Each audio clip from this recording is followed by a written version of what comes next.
Bonjour à tous, dans cette vidéo, on va apprendre à bien gérer un exercice de type proba-suite. Alors c'est quoi un exercice de type proba-suite? Déjà ça concerne surtout les terminales, on va le voir, c'est aussi accessible d'une certaine manière à des classes de première. Alors c'est un exo qui est très fréquent, très classique dans les sujets de bac, et la preuve là dans les derniers sujets qui sont tombés, il y en avait, hein. Donc il faut savoir le faire, il faut savoir aussi les reconnaître. Connaître que la plupart du temps c'est en deux parties, partie A, partie B, partie A proba pure et partie B mélange proba suite. Ou alors c'est une seule partie mais ça donne un exo qui est quand même assez long. Alors on les reconnaît de loin, hein, ces exercices proba suite, comme leur nom l'indique, en fait c'est un mélange de probabilité et de suite. Et on les remarque souvent parce qu'il y a souvent un arbre qui est incomplet, qui est à compléter dans l'exercice. Un arbre dans lequel on voit des événements qui ont des noms qui sont indexés par des petits n. Donc là, on a AN, AN bar, puis AN plus 1, AN plus 1 bar, etc. Alors bien sûr, l'événement ne s'appelle toujours pas toujours AN, hein, parfois c'est PN, CN, ça dépend de quoi on parle. Voilà. Donc c'est comme ça qu'à première vue, on se dit « Ah tiens, là j'ai à faire un exercice proba suite ». Ok. Après, quand on regarde un peu plus précisément, on voit que dès le début, on nous parle d'événements qui peuvent se produire et qui sont répétés selon le même mécanisme. C'est-à-dire que s'il s'est passé quelque chose pour un certain rang, alors il va se passer la même chose au rang suivant avec une certaine probabilité. Prenons un exemple, pour que ce soit plus parlant. Justement, l'exemple de Centre étranger 2023, hein, un des deux sujets qui est tombé donc en mars 2023, c'est-à-dire il y a quelques jours. Et dans ce sujet, on parle de trottinettes qui sont mise à disposition par un service dans une ville ou je ne sais quoi. Et ces trottinettes, elles peuvent être soit en bon état, soit en mauvais état. Et ceci chaque lundi, chaque semaine. Voilà.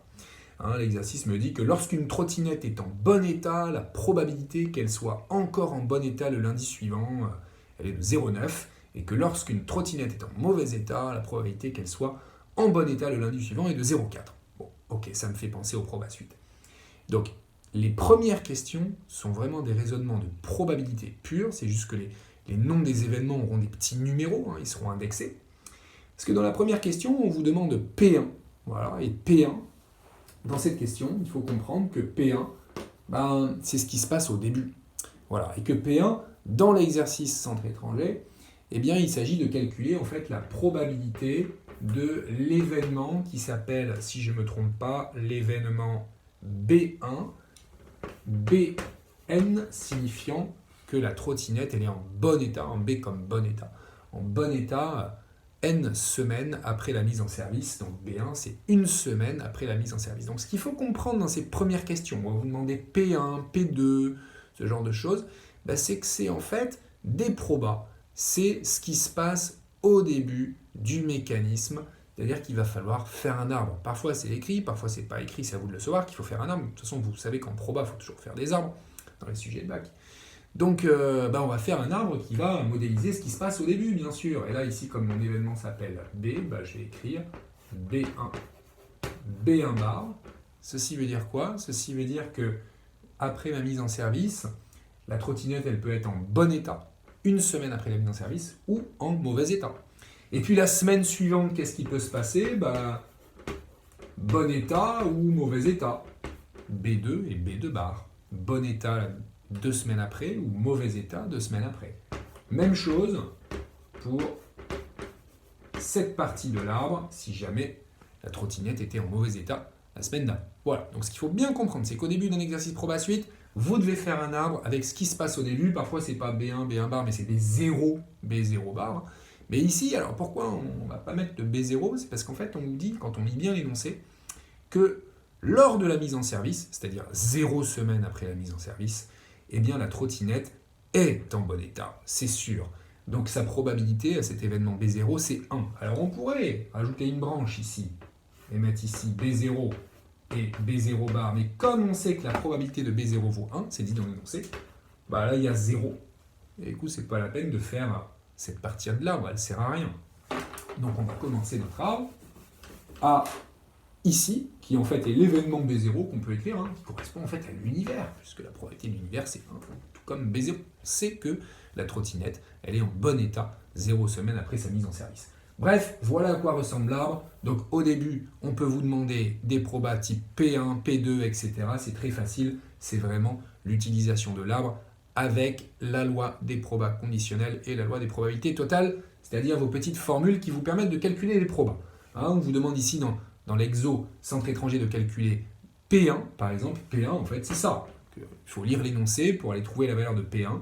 Et P1, on me dit quoi? Lorsqu'une trottinette est en bon état, la probabilité qu'elle soit encore en bon état le lundi suivant est de 0,9. Là, je sais que j'étais en bon état, donc 0,9. Voilà. Alors, P1, c'est 0,9. Alors, on peut continuer à écrire ce qui se passe dans l'arbre. Hein. Lorsqu'une trottinette était en bon état, ce qu'on me dit dans l'énoncé, la probabilité qu'elle soit encore en bon état la semaine suivante est de 0,9. Donc là, 0,9, parce que là, elle était en bon état, elle est encore en bon état ici, proba 0,9. Et là, j'ai 0,1. Et ensuite, on me dit que lorsqu'une trottinette était en mauvais état, ok, alors elle sera en bon état la semaine suivante avec une proba de 0,4. 0,4. Et donc ici, 0,6. L'arbre est finalisé, pas de problème, on est capable de répondre à toutes les questions qui vont suivre dès lors que ça sera des P1, P2, ce genre de choses. Hein. Ou quelle est la probabilité qu'une trottinette soit en bon état le jour 2? Ça peut être posé de manière littérale aussi, avec une vraie phrase en français. Dans l'exo, proprement dit, il y avait écrit donner P1, donc on a dit 0,9, et puis montrer que P2 égale 0,85. Alors, ce genre de questions, voilà, en fait, c'est facile une fois qu'on les a vues. P2, il faut tout de suite convertir ça en langage des probabilités. P2, c'est la probabilité de l'événement B2. Voilà, c'est la probabilité qu'une trottinette soit en bon état 2 semaines après sa mise en service. Et P de B2, quand je le calcule, B2 apparaît 2 fois dans mon arbre, c'est bien sûr la formule des probabilités totales. On va passer assez vite là-dessus. Hein. Donc 0,9 fois 0,9, ce chemin-là, plus 0,1 fois 0,4, ce chemin-là, bien sûr. Ça nous donne 0,81 plus 0,04, ça nous donne 0,85, pas de problème. On pourrait aussi vous poser une petite question de type proba conditionnel, sachant que, par exemple, ma trottinette est en bon état 2 semaines après sa mise en service. Quelle est la probabilité qu'elle était déjà en bon état la semaine précédente? Il s'agit bien sûr de P de B1, sachant B2. Comment calculer ça? Avec votre petite formule des probas conditionnels, bien sûr. P de B1 inter B2 divisé par P de B2. Ça, c'est facile. 0,9 fois 0,9, 0,81, que je divise par 0,85 que je viens de calculer, et j'obtiens la probabilité demandée, qui n'était pas dans l'exercice, mais que je vous rajoute parce que je vous dis par là que dans cette première partie, on peut vous poser toutes les questions classiques sur les probas qui utilisent l'arbre. Voilà. Et dans le vrai sujet, je crois qu'on s'est arrêté là, il y avait juste P1 et P2. Voilà, stop. Juste 2 questions là-dessus et c'est déjà pas mal. Et puis après, on arrive à l'exercice vraiment proba suite. Comment on le reconnaît? C'est que là, on ne va pas s'intéresser à ce qui se passe au tout début, 1 semaine après, 2 semaines après. On va s'intéresser à ce qui se passe N semaines après. C'est-à-dire, je ne sais pas quand. Voilà, je le pose N semaines après. C'est peut-être 17 semaines après, peut-être 40 semaines après, je ne sais pas. Mais en tout cas, mon arbre, c'est plus ça. Mon arbre, c'est un peu la même chose, mais avec des N. Voilà, N semaines après. Donc N semaines après, qu'est-ce qui peut se passer? Le vélo, la trottinette, pardon, peut être en bon état ou en mauvais état. Et puis la semaine suivante, c'est-à-dire N plus 1 semaine après, pareil, trottinette en bon état ou en mauvais état, en bon état ou en mauvais état. Voilà, et je vous dis souvent, cet arbre, il est donné, il est écrit comme ça, il faut le compléter. C'était le cas dans le sujet de centre étranger. D'accord. Alors, parfois, ils sont très sympas, parfois un peu moins sympas, mais il y a quasiment toujours ceci qui est posé là, parce que ce qu'il faut bien comprendre, c'est que cette probabilité de l'événement BN, on ne la connaît pas directement. Pour l'événement B1, bien sûr, c'était facile.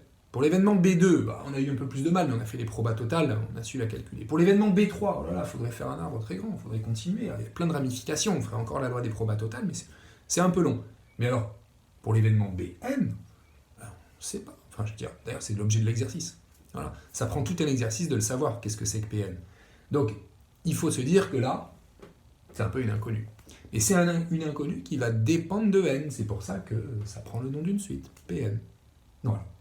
Donc ça, c'est le début. On vous donne un arbre comme ça, il faut le compléter. Très classique. le compléter, il doit y avoir des réflexes. Qu'est-ce qu'on a fait là pour mettre le 0,1 ? On a fait 1 moins 0,9. Alors qu'est-ce qu'on fait ici ? 1 moins Pn. Et non pas Pn bar. C'est pas un événement, petit Pn. C'est un nombre. Donc 1 moins Pn. Réflexe à avoir, absolument, ce 1 moins Pn quand je vois un Pn ici sur la branche d'un arbre. Et puis après, comment je remplis ça ? Parce qu'on s'est dit, mais bon, là, d'accord, on a posé quelque chose, mais là, comment on va faire ? Qu'est-ce que c'est que ça ? Écoutez, c'est le même mécanisme. C'est le même mécanisme que celui qu'on a écrit ici, puisque on vous le dit dans cet exercice et dans tous les exercices. Le même mécanisme se répète. Si je sais qu'il y a eu l'événement Bn juste avant, alors je connais la probabilité de l'événement Bn plus 1.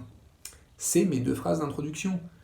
Si un vélo, une trottinette, était en bon état une certaine semaine, alors elle reste en bon état la semaine suivante. Ça me permet de remplir ça. Et oui, parce que là j'étais en bon état. Donc la proba que je reste en bon état la semaine suivante, c'est de 0,9. Voilà. C'est une probabilité, sachant que, qui est donnée, c'est carrément la probabilité de Bn plus 1, sachant Bn, qui est donnée dans l'énoncé. Donc là, on remplit aussi. Et puis là, on va avoir exactement le même motif, 0,4. Et là, 0,6. Et donc, il n'est pas dur à remplir cet arbre généralisé des probas suites. C'est juste qu'au tout début, on ne peut pas remplir avec des constantes. Donc, on utilise les lettres de l'énoncé. Et par contre, à partir du deuxième niveau, les sachant que sont les mêmes que les sachant que de l'arbre initial. Voilà. Et là, on est tranquille, on a un joli arbre. Je peux effacer celui de gauche qui ne me servira plus. Je vais maintenant, dans tout l'exercice, travailler avec celui de droite. Dans tout l'exercice, dans une partie de l'exercice. Cet arbre qui est à droite va me permettre de traiter la question suivante. La question suivante, classiquement, on vous demande, donc là, ici, il s'agit de la question 3, on vous demande d'établir une égalité pour tout n. On vous demande de montrer, ce sera à chaque fois pareil, que Pn plus 1 est égal à quelque chose fois Pn plus quelque chose. Alors, les valeurs numériques ne sont pas toujours les mêmes. D'accord ? Là, c'est 0,5, 0,4. Et on vous demande de montrer ça pour tout n. Et quand on voit ça, on se dit, oh là là, c'est des suites, il va falloir que je trouve des trucs sur les suites. Pas encore. Trouver cette égalité-là, c'est pas un raisonnement lié aux suites, même si là, on voit des suites. On reconnaît une suite récurrente. La relation de récurrent d'une suite qu'on pourra même deviner là, qui s'appelle une suite arithmético-géométrique. Non, là, si on vous a fait faire un arbre avant, c'est qu'il faut s'en servir. Donc attention à ces questions-là, elles nécessitent uniquement de savoir exploiter l'arbre et de comprendre que ce qu'on me demande de calculer, d'exprimer, c'est cette probabilité Pn plus 1 qu'il faut tout de suite traduire comme étant la probabilité de l'événement AN plus 1. Oui, parce que Pn, c'est P de AM, Pn plus 1, c'est la probabilité de l'événement AN plus 1. Et donc, c'est vraiment un réflexe à avoir. Ça, c'est des probas, c'est pas des suites. Donc, je repasse aux probas comme ceci. Je m'interroge un peu. En fait, je recherche la probabilité de l'événement AN plus 1. Mais l'événement AN plus 1, d'ailleurs, j'ai appelé AN plus 1, excusez-moi, mais c'est des B. Eh bien, qu'est-ce que c'est ? C'est cet événement qui apparaît ici et ici. Donc, c'est encore une fois la formule des probas totales, la somme des probas des chemins qui mènent à Bn plus 1, qui va vous permettre de trouver l'expression de Pn plus 1. Encore les probas totales, alors qu'on peut écrire joliment en écrivant que c'est P de Bn inter Bn plus 1 plus P de Bn bar inter Bn plus 1. D'accord ? Et on peut même continuer d'un point de vue littéral en disant que c'est P de Bn fois P de Bn plus 1 sachant Bn plus P de Bn bar fois P de Bn plus 1 sachant Bn bar. Bon, je vais aller juste sur les valeurs numériques, s'il vous plaît. Pn fois 0,9, c'est-à-dire ce chemin-là, plus 1 moins Pn, et attention aux parenthèses, 1 moins Pn, parenthèse, fois 0,4. Voilà, on a utilisé les probas totales. On devrait trouver ça. Pourquoi c'est pas ça ? Parce qu'on n'a pas encore développé, on n'a pas encore réduit. 0,9 Pn, donc une étape facile, mais importante de s'en rappeler où il faut réduire. Voilà. Après avoir développé bien sûr par la distributivité. 0,9 Pn moins 0,4 Pn, ça fait 0,5 Pn. Il me reste mon petit 0,4. Ça y est, c'est démontré grâce au proba. Du coup, ça, qui ressemblait à une question suite, c'était une question de proba. on l'a fait avec des probas. Mais à partir de ce moment-là, maintenant qu'on a trouvé ça, l'exercice devient un exercice de suite. Pourquoi ? Parce que désormais, on va vraiment travailler sur cette suite. Donc vous aurez toujours une suite de type arithmético-géométrique, notion pas au programme, mais dans les exercices c'est au programme, qui se traite de deux manières. C'est-à-dire qu'à partir du moment où vous avez établi cette relation de récurrence, eh bien, il y a deux façons de vous poser l'exercice. Une première façon, où on vous fait utiliser une suite auxiliaire. Et oui, bien sûr, une suite VN, ou QN, ou RN, je ne sais pas son nom, ici elle s'appelle comment la suite ? Elle s'appelle UN, voilà, je vais appeler UN. Ou alors, on vous fait établir directement la relation explicite pour PN à montrer par récurrence. Et ça, c'est pour les terminales. Pour les premières, ceux qui m'écoutent là, ça sera toujours comme ça. Quand on fera traiter l'exercice pour les terminales, c'est comme ça. Je continue pour les terminales parce qu'il y avait quand même des questions intermédiaires. Il fallait démontrer par récurrence que PN était supérieur à 0,8. Je tape. Donc c'était la question 4. PN supérieur à 0,8. Bon, bah, c'est une petite récurrence. Facile. Voilà. Enfin, facile. Il faut maîtriser vraiment la rédaction du raisonnement par récurrence. Mais l'initialisation est très facile, parce que P0 c'était 1. Donc, bien sûr, c'est supérieur à 0,8. Et puis rappelez-vous l'hérédité. On suppose qu'il existe un rang n entier pour lequel on a Pn qui est supérieur à 0,8. Il faut alors montrer que au rang suivant, ça reste vrai, c'est-à-dire que Pn plus 1 va alors être aussi supérieur à 0,8. Comment faire ? En partant de l'hypothèse de récurrence, on va faire un petit montage. On va d'abord multiplier par 0,5 à gauche, à droite. Ça ne change pas le sens de l'inégalité. Puis on va ajouter 0,4. Et puis finalement, on va trouver que Pn plus 1 reste bien supérieur ou égal à 0,8. Donc, d'après le raisonnement par récurrence, cette propriété étant initialisée et héréditaire, alors elle est vraie pour tout n, ça c'est vrai pour tout n. Voilà. Puis on vous demandait une interprétation. À partir de ce résultat, quelle communication d'entreprise peut-elle envisager pour valoriser la fiabilité du parc ?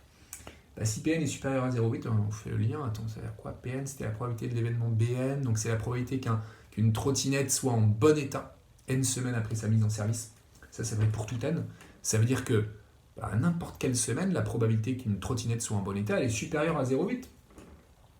Alors moi, si je suis marketing, communication de cette entreprise, j'écris en gros sur mes plaquettes 80%, plus de 80% de nos trottinettes sont en bon état. Je peux écrire ça tout le temps, pour tout n, tout le temps, n'importe quelle semaine. Voilà. Je ne fais pas de la com, j'essaie de me mettre dans la peau de ceux qui en... Alors, question 5. C'est là où on arrive à ça. Là, en mode exercice, que peut faire un élève de première ? Ça va être toujours par une suite auxiliaire. Et c'est le choix qui a été retenu par les concepteurs de ce sujet, Centre étranger 2023. C'est de passer par une suite auxiliaire. Donc on va se remémorer comment faire. On traitera quand même le cas, on verra comment faire par récurrence aussi. Donc suite auxiliaire, c'est à partir de la question 5. Voilà, question 5. L'exo devient extrêmement classique et mécanique puisque on vous donne une nouvelle suite, UN égale Pn moins 0,8. Voilà. Et bien évidemment, on vous demande de montrer que cette suite UN est géométrique. On ne l'a pas donnée par hasard, celle-là. C'est une suite auxiliaire qui va bien nous servir. Et donc pour montrer que la suite UN est géométrique, on se dit, mais ça j'ai déjà fait 50 fois. C'est ma question aux 3 relations, mon exercice aux 3 relations. Donc comment on la traite ? Eh bien on se rappelle qu'il y a 3 petites relations à écrire. Regardez, celle-là c'est la première. Voilà, celle-là c'est la deuxième. Et je vais écrire la troisième qui est la symétrique de la deuxième. Pn égale UN plus 0,8. Voilà, troisième relation. Il faut que je montre que la suite UN est géométrique. Méthode bien sûr. Commencer par calculer, par exprimer UN plus 1. Bien sûr, c'est la relation 2 qu'on va utiliser. Ça va nous donner Pn plus 1 moins 0,8. Alors j'ai déjà fait une vidéo sur cet exercice aux 3 relations, comment montrer qu'une suite est géométrique. Voilà, mais je le refais ici rapidement. Ça c'est la relation 2. Puis, relation numéro 1, pour se débarrasser de ce Pn plus 1 qui me gêne un peu. Donc je remplace Pn plus 1 par son expression en fonction de Pn. J'obtiens ça.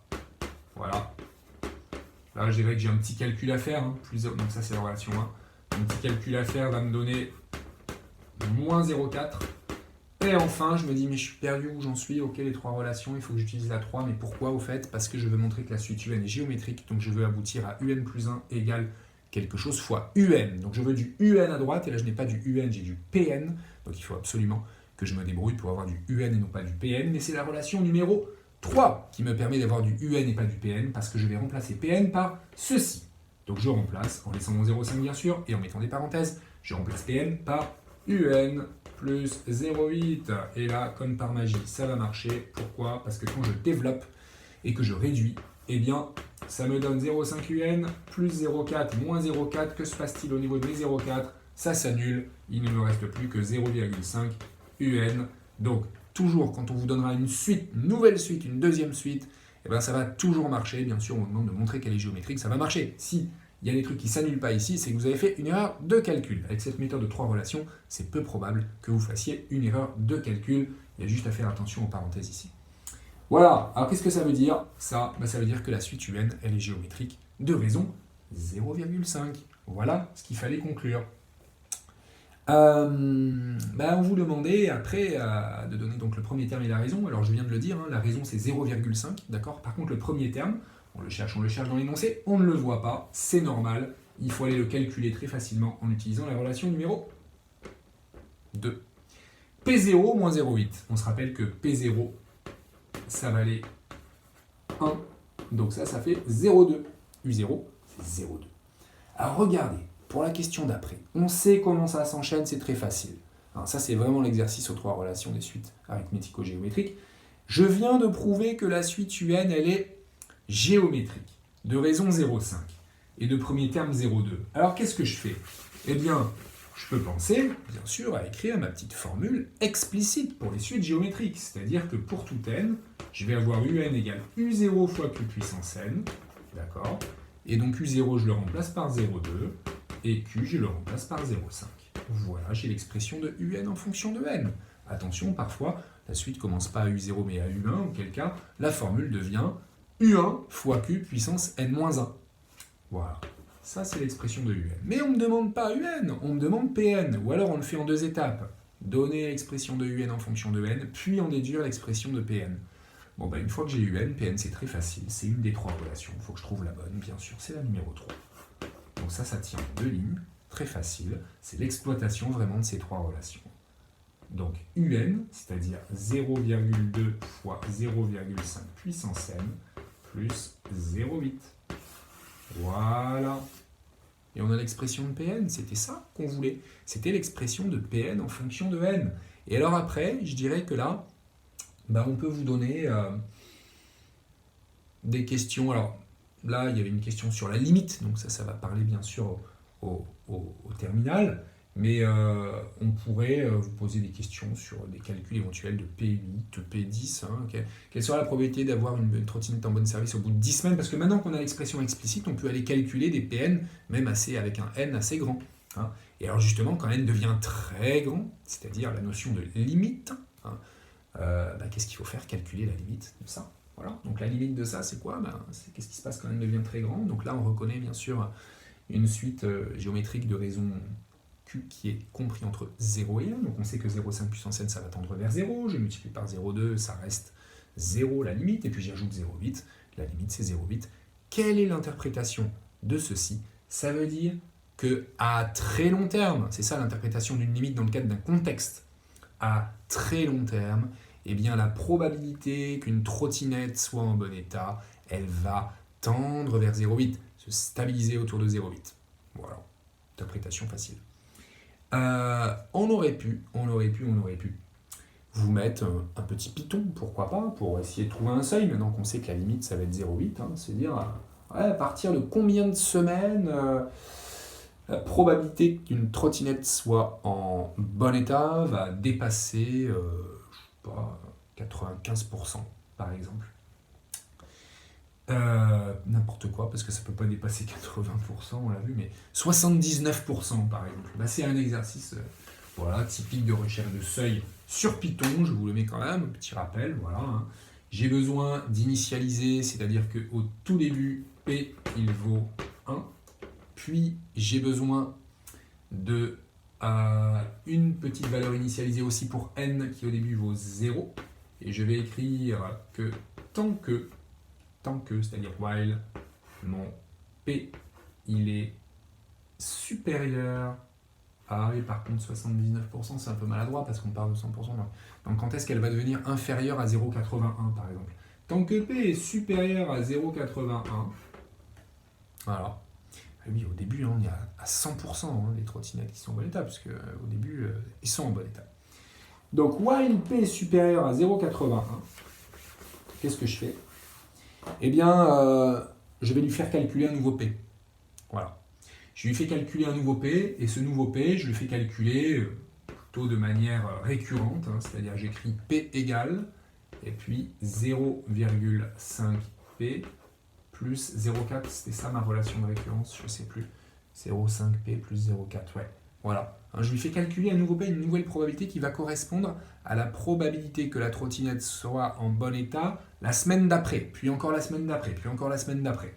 Donc là, pareil, dès que je fais un passage dans la boucle, rappelez-vous, il faut que j'incrémente mon petit compteur de passage. Donc j'étais à n passages dans la boucle, je passe à n plus 1, c'est-à-dire j'étais à n semaines, la semaine suivante ce sera n plus 1 semaine. Et à la fin, qu'est-ce que je récupère? Eh bien je récupère n, bien sûr, voilà, un petit algo de seuil qui vous permet de savoir à partir de combien de semaines vous allez avoir la probabilité qu'une trottinette, j'y arrivé, soit en bon état, qui deviendra inférieur ou égal d'ailleurs à 0,81. Alors parfois les algos ne sont pas forcément écrits comme ça avec un print, ils sont écrits avec un return. Pourquoi? Parce qu'il y a peut-être une fonction là-dedans, c'est-à-dire la fonction ici s'appellerait peut-être seuil, voilà, seuil de P, voilà. Seuil d'ailleurs, pas de P, mais là seuil c'est 0,81, mais si je mets autre chose, si je mets un K par exemple, voilà, seuil de K, la variable c'est K. Et donc cette petite fonction, elle me permet de trouver un seuil, c'est-à-dire une valeur de n à partir de laquelle mes probas vont devenir inférieurs à ce fameux seuil que j'ai appelé k au début. Donc là, la seule différence, c'est qu'au lieu de mettre un print, on a un return. Puis comme là, j'ai mis une variable littérale avec une lettre, bah là, par exemple, ça ne m'afficherait rien du tout, cet algo. Mais par contre, ce qui se passerait, c'est que dans la console Python, eh bien, on pourrait me demander, par exemple, tiens, moi je saisis seuil de 0,81 dans la console. Qu'est-ce que ça veut dire? Ça veut dire que je suis justement en train de rechercher le nombre de semaines à partir le rang de la semaine à partir de laquelle la probabilité d'avoir une trottinette en bon état va devenir inférieure à 0,81. Voilà. Et puis on peut vous demander une valeur renvoyée par l'algo, si jamais bien sûr c'est une valeur qui n'est pas trop éloignée. Voilà. Si on calcule P1, P2, P3, P4 voilà, avec l'aide d'un tableau de valeurs et qu'on s'aperçoit que ça devient inférieur à 0,81 à partir du rang n égale 6, c'est quelque chose qu'on peut vous poser comme question. Soit on saisit l'algo et on regarde ce qui se passe, soit on comprend ce qu'on nous demande et puis on utilise un tableau de valeurs sans aucun problème. Voilà pour cet exercice proba suite. Donc si on récapitule, très important, première partie, c'est ce qui se passe au tout début, c'est que des probas, puis on mélange les probas et les suites. Il y a un petit raisonnement de proba avec les probas totales à avoir avant de se lancer dans la résolution de type vraiment suite arithmético-géométrique hyper classique. Pas trop de problème pour cet exercice proba suite qui est un grand classique qui revient beaucoup à la mode ces temps-ci pour le bac.